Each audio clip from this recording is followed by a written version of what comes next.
21 محل، گھر نہیں محل، قصر. حضور صلی اللہ علیہ وسلم نے حضرت عمر سے کہا تھا عمر 10 مرتبہ سورہ اخلاص پڑھ، جنت کے اندر اللہ ایک محل دے دے گا. حضرت عمر نے کہا 10 مرتبہ سورہ اخلاص پڑھوں جنت میں ایک محل، میں تو بہت محل بناؤں گا. آپ نے فرمایا جتنی طاقت ہو بناتے بناتے تھکے گا، اللہ دیتے دیتے نہیں تھکے گا. تو 313 مرتبہ پڑھو گے انشاءاللہ. اچھا 313 مرتبہ سورہ اخلاص، 313 مرتبہ درود شریف، 313 مرتبہ استغفار. استغفار میں شارٹ والا اللہم اغفر لی، اللہم اغفر لی، وہ پڑھنا نہ آوے تو اردو میں کہہ دو اللہم، اے اللہ مجھے معاف کر دے، اے اللہ مجھے معاف کر دے. اس لیے لوگ بیچارے سیدھے سادھے ہوتے ہیں، بعض مرتبہ انہیں کوئی چیز سمجھ میں نہیں آتی. ایک پٹھان ملا، پٹھان ابھی ہم سفر میں تھے نا، ایک پٹھان جو ہے وہ بیچارہ طواف کر رہا تھا. ظہر کے وقت میں آ کر اس نے پوچھا بھئی یہ طواف ختم کب ہوگا؟ ارے پٹھان صاحب کب سے شروع کیا؟ بولے فجر سے شروع کیا ہے، طواف ختم ہی نہیں ہوتا. اور بیچارہ صبح سے چلتے چلتے تھک گیا ظہر میں کہ طواف ختم کب ہوگا؟ ارے 7 چکر پر طواف ختم ہو جاتا ہے. ارے بھائی مجھے تو پتہ نہیں، میں تو صبح سے لگا ہوا ہوں کہ طواف ختم ہوگا، کوئی رہے گا نہیں، اس کا مطلب ہے کہ طواف ختم ہو گیا. یہ تو جو ہے چل رہا ہوں تو لوگ آ رہے ہیں، چل رہا ہوں لوگ آ رہے ہیں، سیدھے سادھے آدمی ہوتے ہیں. مسجد قباء میں ہم گئے، ایک بڑھیا بیٹھی ہوئی کہتی تھی کہ اللہ پاک تیرے نبی کا عمرہ بہت آسان ہے، تیرا عمرہ بہت بھاری ہے، کہ تیرے عمرے میں بہت تھکتی ہوں، تیرے نبی کے عمرے میں نہیں تھکی. وہاں جا کر 2 رکعت نماز پڑھ لو، عمرے کا ثواب ملتا ہے کہ تیرے نبی کا عمرہ بہت اچھا ہے. ایسا مکہ میں کر دے نا اللہ پاک، تیرا عمرہ بہت بھاری ہے. سیدھے سادھے لوگ بیچارے، تو ایسے لوگ ہوتے ہیں جنہیں عربی پڑھنا بھی نہیں آتا تھا. میں ان سے کہتا ہوں اتنا کہہ دو اے اللہ مجھے معاف کر دے، اے اللہ مجھے معاف کر دے، اے اللہ مجھے معاف کر دے، مجھے معاف کر دے. 313 مرتبہ کرو گے انشاءاللہ. آپ اس کی اتنی عادت ڈال دو، تم اس کے بعد جو دعا مانگو گے اللہ آپ کی دعا قبول کرے گا. اچھا صبح شام کی جو تسبیح ہے نا، اس میں بھی درود شریف ہے، اس میں بھی استغفار ہے، جو اس میں آپ کور کر سکتے ہو. یعنی صبح شام 100 مرتبہ پڑھتے ہو، 200 مرتبہ ہو گیا، اب 213 مرتبہ اور پڑھنا ہے، اور کچھ نہیں. 313 مرتبہ سورہ اخلاص، 313 مرتبہ درود شریف، 313 مرتبہ استغفار. اتنی کی پابندی کرو، انشاءاللہ ثم انشاءاللہ آپ کہو گے کہ مولوی صاحب نے کتنی بڑی چیز دے دی. میرے والد صاحب رحمۃ اللہ علیہ مجھے کہتے تھے کہ بیٹا یونس، یہ یونس کو تھوڑا کھینچتے تھے، بیٹا یونس رات کو جب نیند نہ آوے نا تو 5-6 بنگلے بنا دینے کی جنت میں، تو بنگلے بن جائیں گے، نیند بھی آ جائے گی. سمجھ گئے؟ اور کہتے ہیں بیٹا دنیا میں آپ حضرات سے کہتا ہوں بنگلور میں پراپرٹیاں بہت بنائی، اللہ آپ کی پراپرٹیوں میں بہت برکت دے، ہماری دعا ہے. اب جنت میں یہ پراپرٹی بناؤ. اور ابا ایک بات اور بھی کہتے تھے، جو اللہ جنت میں بنگلہ دینے پر تیار ہے وہ بنگلور میں بھی دے دے گا، بمبئی میں بھی دے دے گا. جب وہاں دینے پر قادر رہتے دنیا میں نہیں دے سکتا. کچھ بنگلے اللہ یہاں بھی اتار دے گا. کون کون پڑھے گا انشاءاللہ بھائی؟ واہ واہ واہ واہ. اور ایک ہدیہ اور مختصر سا، آج کل لوگ بہت پریشان ہیں، جس کو دیکھو کاروبار نہیں ہے، قرضہ ہو گیا، جنات پریشان کر رہے، نظر لگ گئی، حسد ہے، اور قرضہ چڑھ گیا، قرضہ دیتا نہیں ہے.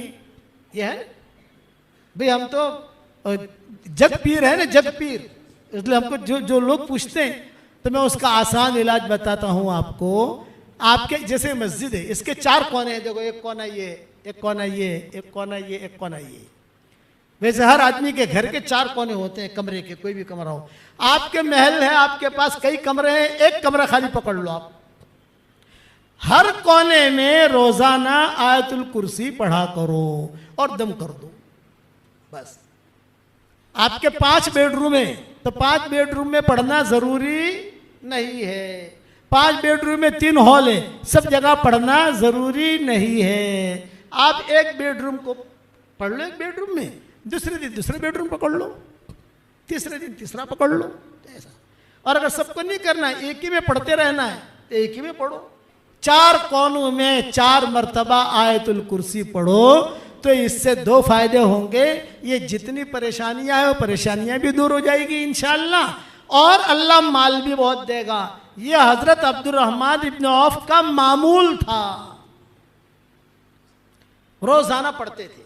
عبد الرحمن ابن عوف کہتے تھے کہ دیکھو یہ میرا معمول ہے، میں کرتا ہوں، اللہ نے مجھے 4 بیویاں دی، اتنا مال دیا، جب ان کا انتقال ہوا تو اتنا سونا نکلا ان کے گھر میں سے، جب اس کو کاٹنے لگے تو جو کدالی ہوئی تھی کدالی بھی ٹوٹ گئی،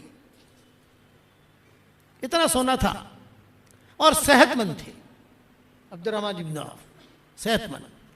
حضور صلی اللہ علیہ وسلم نے انہیں صادق الایمان کہا تھا۔ جب حضور کا انتقال کا وقت قریب آیا تو مائیں بیٹھی تھی آپ کے انتقال سے پہلے، تو ام سلمہ نے پوچھا حضرت آپ تو دنیا سے جا رہے ہو تو آپ کے بعد ہمارے گھر خرچے کا کیا ہوگا؟ یہ سوال کیا تھا ام سلمہ نے کہ آپ تو جا رہے ہو تو ہمارے گھر خرچہ، کھانا پینا۔